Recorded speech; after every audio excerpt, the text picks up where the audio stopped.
নমস্কার।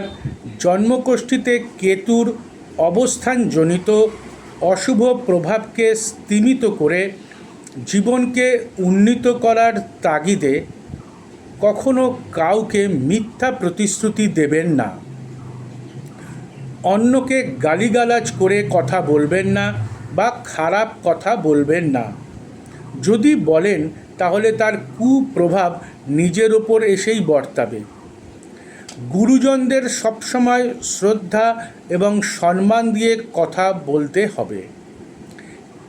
কেতুর শুভ প্রভাব যদি পেতে চান তাহলে শুধু নিজের মা বাবা নয়, অন্য গুরুজনদেরও শ্রদ্ধা এবং সম্মান দিয়ে কথা বলুন। নিয়মিত মন্দিরে যাওয়ার অভ্যাস করুন। রোজ গণেশ বন্দনা করুন এবং স্নানান্তে গণেশের আরতি করুন।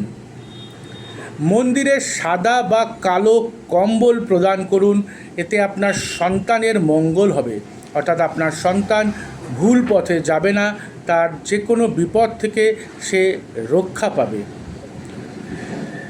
চেষ্টা করুন সর্বদা কেশরের তিলক কপালে দেওয়ার। বহমান জলে চাল এবং গুড় নিক্ষেপ করুন। বাদরকে গুড় খাওয়ান। সম্ভব হলে কালো কুকুর পোষার চেষ্টা করুন। কানে কানে সোনার দুল পরুন। ছেলেরাও পরুন, মেয়েরা তো সহজেই পরতে পারবেন, কিন্তু ছেলেরা পরলে একটু লোফার লুচাঙ্গা লাগে, এটা ঠিকই। তবে শাস্ত্রে লেখা আছে, বিশেষ করে নবমে যদি কেতু থাকে, কানে দুল ধারণে বিশেষ উপকৃত হবেন। একাদশে যাদের কেতু রয়েছে তারা ক্যাটসাই ধারণের পরিবর্তে পান্না ধারণের চেষ্টা করুন। অসহায়কে খাবার দিন এবং চেষ্টা করবেন কেতুকে সন্তুষ্ট রাখতে। জানবেন চন্দ্র এবং বৃহস্পতির প্রতিকার ভীষণ কার্যকরী হয়ে থাকে।